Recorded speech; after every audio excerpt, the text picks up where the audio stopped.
Bonjour à tous et bienvenue dans ce nouveau vlog hivernal. Comme vous le voyez à la luminosité, il fait nuit dehors, je rentre du boulot, il fait complètement sombre donc j'étais obligée d'allumer toutes les lumières de mon salon. J'espère que ça va pas trop refléter dans mes lunettes et que ça va pas trop vous gêner, enfin en tout cas ce qui compte c'est ce que j'ai à vous dire puisque j'ai pas mal de choses justement à vous dire depuis le dernier vlog. Donc nous sommes le lundi 9 décembre et il s'est passé pas mal de choses. Déjà j'ai un livre que j'ai lu et que j'ai terminé et que je veux vous en parler. J'ai reçu aussi 2 livres, enfin en tout cas j'ai 2 livres qui ont rejoint ma bibliothèque dernièrement. Et aussi je voulais vous parler de mon expérience à la forêt interdite d'Harry Potter, une espèce d'exposition grandeur nature qui était super chouette. Donc je vous en reparle juste après. Je commence par les 2 réceptions que j'ai eues dernièrement. La première, c'est un service presse. C'est l'auteur lui-même qui m'a proposé de recevoir son nouveau livre. C'est donc Stéphane Schmucker qui me propose de lire Les larmes noires des cigognes. C'est publié aux éditions Prisma. C'est son nouveau livre là, qui vient de sortir début novembre il me semble. C'est du thriller. Et rappelez-vous, moi j'avais beaucoup aimé son précédent roman qui était L'ombre du funambule. Et du coup il m'a gentiment proposé de découvrir cette nouvelle histoire. Donc je vais vous lire le résumé. En 2003, une terrible affaire de meurtre avait secoué l'Alsace. L'enquête du capitaine Eric Breuil avait abouti à l'arrestation de l'assassin, mais le kidnapping de sa fille Charlotte, ensuite retrouvée saine et sauve dans la forêt, avait bouleversé la vie de sa famille. 20 ans plus tard, alors qu'il avait réussi à surmonter ce traumatisme, les fantômes du passé refont surface.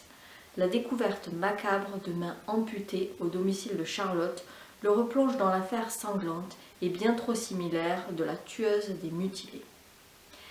Et quand Charlotte disparaît à nouveau, Breuil va devoir remettre en question tout ce qu'il savait, au risque de déterrer des secrets profondément enfouis.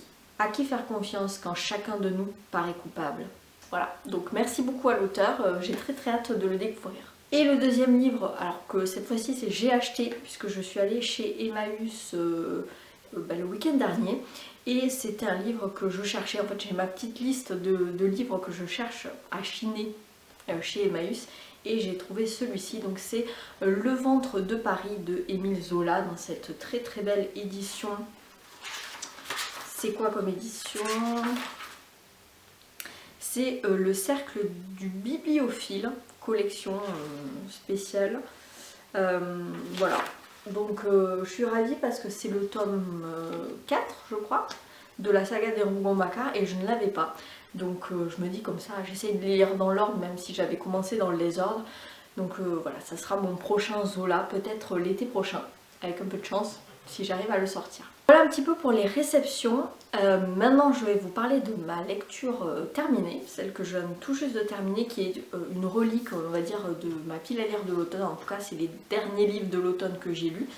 C'est Le Porte-Rune de Tom Dervin, c'est de l'auto-édition et c'est l'auteur qui m'avait gentiment proposé de recevoir son premier roman, puisqu'en fait j'avais déjà lu sa nouvelle qu'il a écrit juste après, qui s'appelait Le Pan, la Veuve et l'Orphelin. Je vous remettrai mon avis dans le petit i où je vous en parlais. J'avais découvert sa plume avec cette nouvelle et j'avais vraiment adoré. Et donc il m'a, suite à ma chronique positive, il m'a gentiment proposé de découvrir Le Porte-Rune, donc qui était juste avant et qui est un roman pour le coup, puisqu'il fait 270 pages. Et là on est bien sûr sur un univers de fantasy, donc les royaumes sont l'une, et on va suivre notre personnage principal qui n'a pas de nom, on l'appelle le rôdeur, le vagabond, l'étranger. Il est assez bougon, il est très solitaire, et puis il combat des créatures un peu funestes, des créatures des ténèbres comme des succubes, des vampires, des ghouls, enfin plein de sortes d'animaux de ce genre. Et donc voilà, il est un peu un mercenaire comme ça qui vagabonde au sein des royaumes sans lune. Et sur son chemin, il va rencontrer une change-forme qui s'appelle Philippin et qui, comme son nom l'indique, en fait, peut changer d'apparence en fait en fonction des gens qu'elle a croisés. Et donc elle va faire route avec lui, même si lui au départ il n'est pas trop content de s'embarrasser de quelqu'un, mais finalement il va se nouer une espèce d'amitié en tout cas entre les deux, Et voilà, il va se passer pas mal de choses, pas mal de quêtes, pas mal d'épreuves, pas mal de combats aussi avec des créatures un peu ténébreuses comme ça. Et j'ai beaucoup aimé, franchement, la plume. Moi, ce que j'ai fait, c'est que je l'ai lu à la fois en papier et à la fois en audiobook, puisque Tom Dervin a créé une chaîne YouTube qui s'appelle Les Royaumes sans Lune. Je vous la mettrai en barre d'infos et dans le petit i. Et en fait, il narre lui-même, en fait, il raconte lui-même ses histoires, et notamment, il y a toute une playlist sur le Porte-Rune, donc vous pouvez très bien l'écouter en audio. Il est en accès libre gratuit sur YouTube. Et ce que j'ai fait, c'est que je l'ai écouté et je l'ai lu. Alors bien sûr, il y a des petites différences entre la version audio et la version papier, puisque par exemple, il y a certains personnages qui ont été renommés d'une autre façon, ou les tournures de phrases ont été retravaillées à l'audio. Mais globalement, c'est la même histoire. Et il y a un travail de dingue qui a été fait sur la version audio. C'est pas juste un audiobook classique. Il y a vraiment une direction artistique auditive qui a été faite, puisque on a plein de sons, il y a des musiques, quand on entend le cheval du rôdeur marcher sur les pavés, on entend le cliquetis des sabots. Quand il marche dans la neige, on entend les bruits de pas dans la neige. Quand il entre dans une auberge, ben, on entend la porte grincer de l'auberge, le brouhaha de la salle. Enfin voilà, c'est hyper immersif et j'ai adoré faire cette double lecture en fait, audio et papier. Moi j'avais quand même besoin de la version papier parce que je suis très très attachée au papier, au physique. Et j'ai une mémoire visuelle, donc j'ai besoin de de lire en fait, vraiment. Donc je suis quand même contente de l'avoir en papier, d'autant plus qu'il est accompagné d'illustrations magnifiques, puisque l'auteur s'est rapproché d'un illustrateur de talent pour illustrer certaines scènes. Peut-être pas celle-là, elle est un peu creepy. Bon, celle-là elle est un peu creepy, mais ça va. Donc c'est quand même de la fantaisie adulte, hein. C'est pas à mettre entre les mains des plus jeunes, parce qu'il y a quand même des scènes de violence, des scènes ouais, quand même assez hard, et aussi pas mal de grossièreté, on va dire. Mais moi ça m'a vachement fait penser à The Witcher, vraiment, avec ce personnage un peu de tueur mercenaire de créatures qui vagabonde un petit peu comme ça, avec son cheval. Il y a vraiment un aspect assez jeu vidéo aussi, puisqu'au départ on a plein de mini-quêtes en fait quelque part, et la quête globale, en fait l'enjeu principal du roman se dévoile plutôt vers la fin. C'est peut-être le petit bémol que moi je peux lui reprocher, c'est vraiment le fait que j'aurais aimé connaître les enjeux, ou du moins les deviner un peu plus tôt dans le roman, parce que là sinon au début j'avais vraiment l'impression de suivre des mini-quêtes, un peu comme dans des jeux vidéo en fait. Et le boss final finalement ne se révèle qu'à la fin. Donc, mais bon, c'était super bien écrit, super bien narré. En plus, l'audiobook est conté par Tom Dervin lui-même, qui a une voix hyper radiophonique avec une tessiture hyper grave qui sublime vraiment son récit. Donc c'était génial comme expérience de lecture. Je vous recommande les deux, le livre papier et l'audiobook. En tout cas, vraiment c'est un auteur de talent qui a énormément de potentiel, qui a une plume magnifique. C'est un conteur né, j'ai envie de dire, et c'est vraiment un auteur à suivre. Et je termine par ma petite expérience de la forêt interdite de Harry Potter, qui est en fait une exposition dans le jardin des plantes à Montauban en fait. C'est un peu sur le même principe du Festival des Lanternes, si vous connaissez. Et en fait c'est un parcours qui dure environ 1 heure dans le jardin des plantes, qui a été réaménagé pour l'occasion avec différentes expositions sur le thème d'Harry Potter et notamment de la forêt interdite de Harry Potter. Et j'ai adoré, c'était super, c'était hyper immersif en fait dans l'ambiance. Il y avait des musiques, il y avait des sons, il y avait des activités, des espèces de, comment dire, ouais, de petites interactions avec le public. On pouvait faire des animations comme jeter des sorts, ce genre de choses, et c'était vraiment chouette. On est accueilli par Buck, il faut faire la référence devant l'hippogriffe pour être accepté dans la forêt interdite. Puis on rencontre Hagrid, puis plus loin on voit Aragog, qui était un peu creepy quand même, la voiture volante, il y a aussi des mange-morts, des trackers. les loups-garous, le Patronus, et puis des choses un peu plus sympathiques comme les nifleurs ou les pixies. Enfin voilà, c'était super chouette. Moi j'ai beaucoup aimé ce parcours. Je vous le recommande si vous passez par Montauban. C'est une exposition qui dure du mois d'octobre jusqu'en janvier il me semble. Donc ça va pas durer trop longtemps. Je sais pas si elle sera là l'année prochaine puisque c'est une exposition en fait qui est mouvante et qui se déplace un peu partout, j'imagine en Europe. Ben là elle était à Montauban cette année, donc évidemment qu'on s'est rué dessus pour aller la voir et c'était juste génial. C'est hyper bon enfant et très bien aussi pour les enfants. C'est accessible en poussette, en fauteuil roulant. Et voilà, ça dure 1 heure en se baladant vraiment très tranquillement. En plus nous on a eu de la chance parce qu'il a fait plutôt beau, en tout cas il n'a pas plu à ce moment-là. Donc voilà, on s'est régalé. Il faut quand même bien se couvrir parce qu'on y va le soir. Je crois que ça ouvre vers 17h, 17h30 et c'est de nuit puisqu'il y a tout le jeu de son et lumière en fait. Donc voilà, il faut quand même un petit peu se couvrir, mais c'était génial.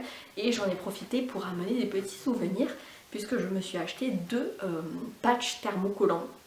Donc le premier c'est Gryffondor qui est donc ma maison dans Harry Potter. Et le deuxième c'est un nifleur que je trouvais trop mignon. Donc voilà, 2 patchs pour ma future veste où vous savez que je collectionne les patchs comme ça pour mettre sur une veste. Et à chaque fois que je vais en voyage, j'en ramène. Bon là c'était pas un voyage mais c'était une expérience aussi. Donc voilà, je suis plutôt ravie. Salut, je vous reprends, on est lundi 16 décembre. J'ai terminé un livre la semaine dernière et je voulais vous en parler. Il s'agit de Plus fort que la nuit de Frédéric Lepage, c'est publié aux éditions Tornada. Et j'avais accepté de recevoir ce livre en service presse parce que l'intrigue m'avait un petit peu titillé, puisque là on va parler d'une thématique que personnellement je n'ai jamais lue dans d'autres livres de romans policiers. C'est s'attaquer à la thématique de la police montée. Et moi qui suis une ancienne cavalière, bien sûr que ça m'a parlé, ça m'a intriguée, donc j'ai eu très envie de le découvrir. Donc pour l'histoire, on va suivre Lana qui est une cavalière émérite. Elle vient, je sais plus, du Wyoming, enfin en tout cas son rêve c'est d'intégrer la police montée de New York. Alors avant de pouvoir intégrer ce corps, cette brigade qui est très spécifique, elle doit faire ses preuves et elle est donc du coup dans la brigade criminelle de New York, donc elle doit faire 3 ans à peu près pour faire ses preuves et ensuite elle pourra intégrer la police montée de New York. Donc on la voit, elle est plutôt sur la fin de ses 3 ans, il lui reste 5 jours à tenir avant de pouvoir toucher du bout des doigts son rêve. Et donc on la voit au début du livre, elle fait équipe avec Ken qui est son coéquipier à la brigade criminelle. Et ils vont être missionnés sur une enquête puisque un jeune homme a été retrouvé mort dans son appartement. Donc elle va commencer cette enquête, puis après elle va intégrer la police montée de New York. Alors ça va être un début plutôt un petit peu compliqué puisqu'elle va se faire bisuter par son coéquipier, enfin son nouveau coéquipier Paul. Et puis elle va aussi avoir hérité quelque part d'un cheval, un Appaloosa qui a un caractère assez bien trempé on va dire. Il s'appelle Eridan et c'est un cheval qui est un peu le mal aimé, le vilain petit canard de la brigade de la police montée. Et donc elle va essayer de l'apprivoiser, de comprendre un petit peu son caractère et pourquoi est-ce qu'il semble aussi imprévisible. Tout ça va se mêler avec son coéquipier Paul, donc le nouveau coéquipier de la police montée, qui va se retrouver au centre d'une affaire criminelle. Et donc voilà, on va suivre un peu tout ça. Alors moi je m'attendais, j'avais beaucoup d'espoir par rapport à ce livre parce que je trouvais la thématique de la police montée très originale. Malheureusement c'est une lecture plutôt en demi-teinte pour moi parce que j'ai eu du mal à accrocher avec la plume de Frédéric Lepage. En fait ce qui m'a vraiment perturbée c'est la narration qui est au présent. Et c'est vrai que moi, la narration, enfin en règle générale dans les livres, elle est plutôt au passé, enfin à l'imparfait. Et là c'était au présent et du coup j'avais du mal à lire de manière fluide. J'avais l'impression de trébucher sur les phrases, sur les mots. Donc c'était pas hyper agréable. Et puis l'intrigue aussi, que j'ai trouvé assez alambiqué, puisque en fait cette histoire de jeune homme mort dans son appartement au tout début du roman, elle est un peu mise de côté quand Lana intègre la police montée et fait ses premiers pas dans cette nouvelle brigade. Et en fait, je me suis dit, mais en fait on va jamais savoir le fin mot de l'histoire de la première enquête. Bon, effectivement, si, puisque l'auteur nous y ramène vers la fin, on voit que les choses sont un petit peu imbriquées, mais enfin j'ai trouvé ça un petit peu tiré par les cheveux, un petit peu alambiqué, et c'était pas du tout fluide. Voilà, donc je sais pas, c'était pas non plus une catastrophe, hein, j'ai pas détesté ce livre, mais en tout cas j'avais des attentes peut-être trop hautes. Après, il y a aussi tout le jargon équestre qui est très mis en avant. On est vraiment dans l'univers des chevaux, de l'équitation, donc voilà, moi qui suis familière de tout cet univers, j'étais pas dépaysée, on va dire, par tout cet aspect, ce vocabulaire un petit peu technique, mais je pense que pour un lecteur un peu novice en ce qui concerne l'équitation, ça peut être peut-être perçu autrement, peut-être un peu lourd, je sais pas. En tout cas, voilà, c'était pas une lecture incroyable, mais bon, c'était pas non plus une catastrophe de lecture non plus, mais voilà, plutôt mitigé pour ce livre-ci. Hey salut, je vous reprends, on est lundi 23 décembre, je suis habillée en tenue de lumière comme vous le voyez en mode cosy parce qu'il fait tellement froid dehors et je rentre du boulot, j'ai sauté dans la douche et donc voilà, vous me voyez en pyjama plaid. Mais bon, c'est pas bien grave, je vous reprends parce que j'ai reçu un petit colis dans ma boîte aux lettres et j'avais envie de l'ouvrir avec vous, même si je sais déjà ce que c'est puisque c'est la maison d'édition Tornada qui m'avait proposé de recevoir ce livre et il n'a pas l'air épais en tout cas dans l'enveloppe, donc on va ouvrir ça tout de suite. Je vais essayer de ne pas tout défoncer parce que ça c'est bien pratique pour réutiliser les colis pour Vinted, ça fait du recyclage. Oui. Alors il s'agit de Game Over de Isabelle Villain, donc j'avais très envie de découvrir Isabelle Villain en solo puisque moi je l'avais déjà lu, mais elle avait écrit un roman à quatre mains avec Magali Collet. Collet? C'était Magali Collet qu'elle s'appelle? Attendez, je vais vérifier. Oui, c'est bien ça, c'était Magali Collet. Et donc voilà, je me suis dit pourquoi pas la découvrir en solo. Donc là, on va être, je vais vous lire la quatrième de couverture. Une vieille dame meurt écrasée sous les roues d'un bus. Un nouveau fait divers dans les rues de Paris. Cependant, d'autres accidents sont rapidement à déplorer, laissant présager que ces tragiques événements ne sont que les prémices d'un sombre dessein. Le groupe de Lost se retrouve à la tête d'une affaire qui va bousculer toutes ses certitudes. Frustration, colère, incompréhension, impuissance. Une course contre la montre au dénouement glaçant et inacceptable.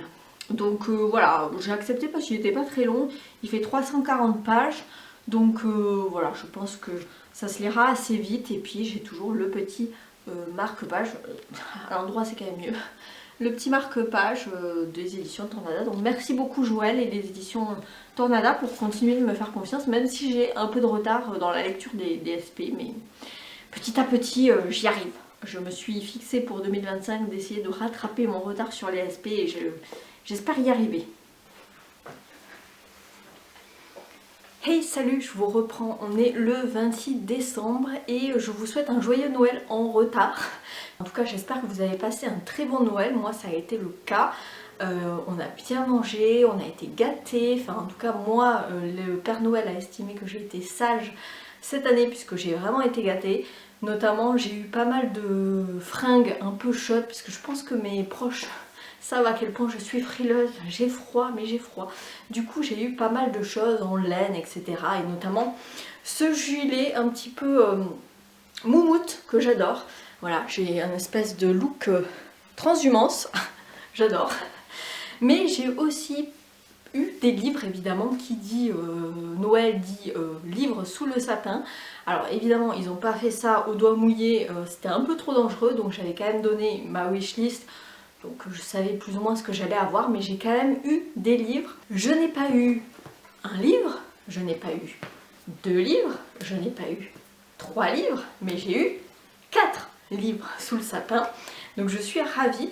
Donc le premier, c'est Résister à la culpabilisation sur quelques empêchements d'exister de Mona Chollet, c'est aux éditions de la Découverte. Et en fait c'est bien sûr le dernier essai de Mona Chollet. Donc moi ça m'intriguait. Je vais vous lire le résumé qui est devant en fait.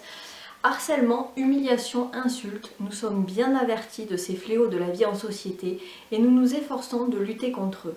Mais il y a un cas de figure que nous négligeons, celui où l'agresseur, c'est nous-mêmes. Bien souvent résonne dans notre tête une voix malveillante qui nous attaque, qui nous sermonne, qui nous rabaisse, qui nous dit que quoi que nous fassions, nous avons tort, que nous ne méritons rien de bon, que nous présentons un défaut fondamental. Cette voix parle particulièrement fort quand nous appartenons à une catégorie dominée, femmes, enfants, minorités sexuelles ou raciales. Ce livre se propose de braquer le projecteur pour une fois sur l'ennemi intérieur. Quels sont ces pouvoirs qui s'insinuent jusque dans l'intimité de nos consciences? Comment se sont-ils forgés? Donc voilà, franchement ça me tente bien. Évidemment, je vous en reparlerai quand je l'aurai lu. J'ai ensuite eu La femme de ménage, le tome 1 de Freda McFadden, donc c'est aux éditions J'ai lu, puisque en fait j'avais reçu de la part de ma copine Marie le tome 2 pour mon anniversaire et donc je n'avais pas le tome 1, donc forcément je l'ai demandé au Papa Noël et donc c'est chose faite. Donc pour le résumer, chaque jour Millie fait le ménage dans la belle maison des Winchester, une riche famille new-yorkaise. Elle récupère aussi leur fille à l'école et prépare les repas avant d'aller se coucher dans sa chambre au grenier. Pour la jeune femme, ce nouveau travail est une chance inespérée, l'occasion de repartir de zéro. Mais sous des dehors respectables, sa patronne se montre de plus en plus instable et toxique. Et puis il y a aussi cette rumeur dérangeante qui court dans le quartier. Madame Winchester aurait tenté de noyer sa fille quelques années auparavant. Heureusement, le charmant monsieur Winchester est là pour rendre la situation plus supportable. Mais le danger se tapit parfois sous des apparences trompeuses. Et lorsque Millie découvre que la porte de sa chambre mansardée ne ferme que de l'extérieur, il est peut-être déjà trop tard. Ça a l'air très croustillant. En tout cas, il a très bonne presse, donc j'ai très hâte de le lire. Et puis les deux derniers livres que j'ai reçus à Noël, c'est le tome 10 et le tome 11 de la saga de l'Assassin Royal de Robin Hobb.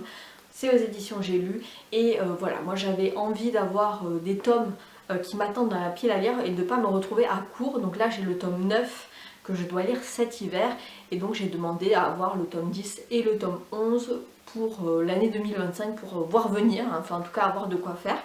Donc voilà, je ne vais pas vous faire le résumé de l'Assassin Royal parce que déjà c'est des tomes 11 et 10 et 11.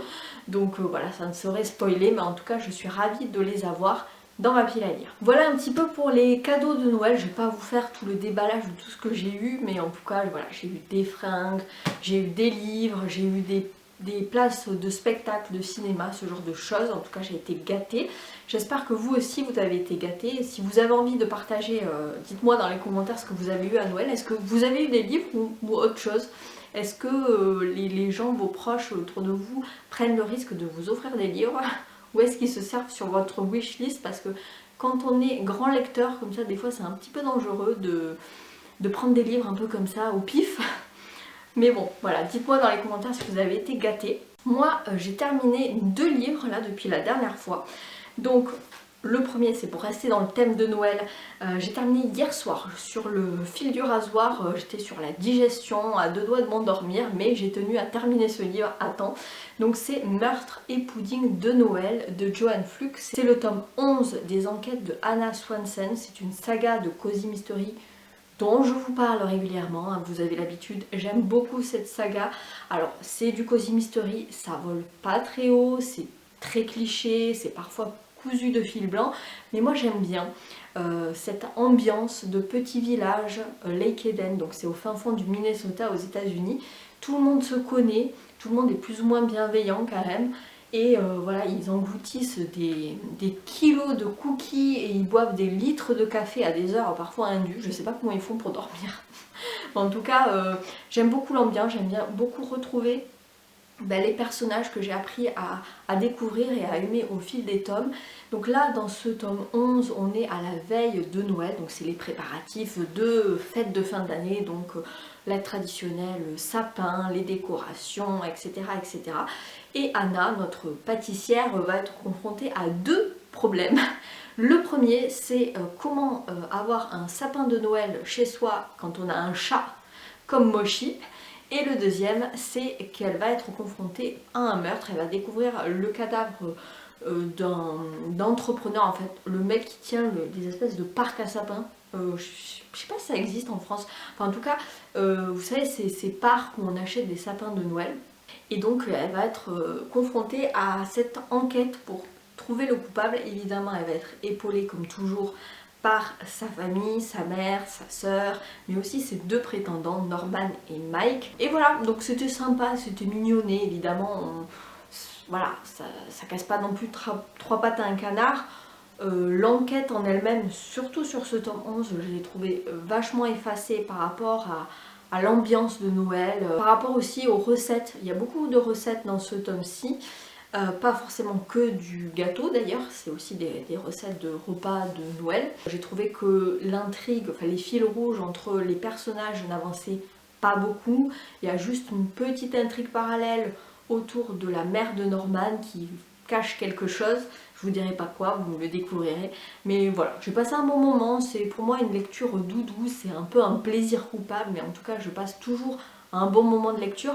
Moi je l'ai lu comme un calendrier de l'Avent. Alors certes, il y a 27 chapitres et pas 25, mais voilà, je l'ai lu plus ou moins comme un calendrier de l'Avent et donc ça m'a fait pratiquement toutes les 3 premières semaines, on va dire, de Noël, enfin de décembre. J'ai passé un bon moment et je suis ravie de l'avoir lu. Je vous le recommande. En tout cas, merci beaucoup à Cherche Midi de me l'avoir envoyé et puis j'ai hâte de découvrir la suite. Et j'ai aussi lu le premier tome des enquêtes d'Erlendur de Arnaldur Indridason, c'est aux éditions Point. Donc là c'est une trilogie, il y a les 3 premiers tomes et donc moi j'ai lu le premier qui est La Cité des Jarres, qui fait à peu près 300 pages. Là vous voyez, je suis arrivée vraiment à la fin du premier tome qui fait tout ça. Donc c'était une découverte pour moi, découvrir l'enquêteur Erlendur. On est en Islande, à Reykjavik, et on a notre enquêteur qui est vraiment un peu le cliché du flic divorcé, qui va pas très bien dans sa vie, son fils lui parle plus, sa fille est droguée, c'est une junkie. Lui il mange des plats surgelés réchauffés au micro-ondes devant sa télé et s'endort tout habillé, vraiment le cliché du mec qui ne vit que pour son job et qui n'a pas vraiment de vie personnelle. Et pour autant c'est un enquêteur qui est quand même efficace et avec son équipe ils vont réussir à mener l'enquête sur la mort d'un homme, un vieux monsieur de 70 ans qui est retrouvé mort dans son appartement en sous-sol. Et visiblement la victime n'était pas un enfant de cœur et il a fait pas mal de choses dans sa vie. Donc on va aborder des thématiques autour des maladies héréditaires. Donc j'ai trouvé le sujet très original, notamment ce que peut révéler l'ADN, la génétique, la filiation, ce genre de choses. Donc c'était très intéressant. Trigger warning, peut-être ça spoil un peu, mais en tout cas je préfère prévenir, trigger warning sur le viol, puisqu'on va parler de viol dans cette histoire. Donc voilà, je préfère quand même le mentionner. Sinon j'ai beaucoup aimé la plume de Arnaldur Indridason, c'est pas facile à dire, que j'ai trouvé simple mais efficace. On est vraiment immergé dans l'histoire, les chapitres sont pas trop longs, donc ça permet vraiment de un côté un peu page turner. Donc j'ai lu ce premier tome avec plaisir, avec facilité, et j'ai très hâte de lire la suite, qui est donc La Femme en Verre, le 2e tome. Donc je me réserve pour le mois de janvier et je lirai le 3e tome, La Voix, pour le mois de février. Comme ça je fais un tome par mois d'hiver, on va dire. Et donc voilà, c'est plutôt chouette et on est vraiment plongé dans un pays nordique, l'Islande, où il fait froid. Donc c'est parfait pour cet hiver. Voilà, c'en est tout pour moi pour cette vidéo vlog lecture. J'espère qu'elle vous aura plu, que c'était quand même suffisamment intéressant. Je vais essayer d'améliorer un petit peu les vlogs et de continuer bien sûr les vidéos un peu plus face caméra pour 2025. Donc il faut juste arriver à s'organiser, hein, c'est un petit peu tout le challenge. Mais en tout cas, voilà, si cette vidéo vous a plu, n'hésitez pas à me mettre un petit pouce, ça fait plaisir, ça me soutient énormément, ça mange pas de pain. Si ce n'est pas fait, vous pouvez toujours vous abonner à ma chaîne ou laisser un commentaire sous cette vidéo. Voilà, n'hésitez pas à me dire ce que vous en pensez. Je serai ravie de vous lire et je vous dis à très bientôt pour de prochaines vidéos. Ciao!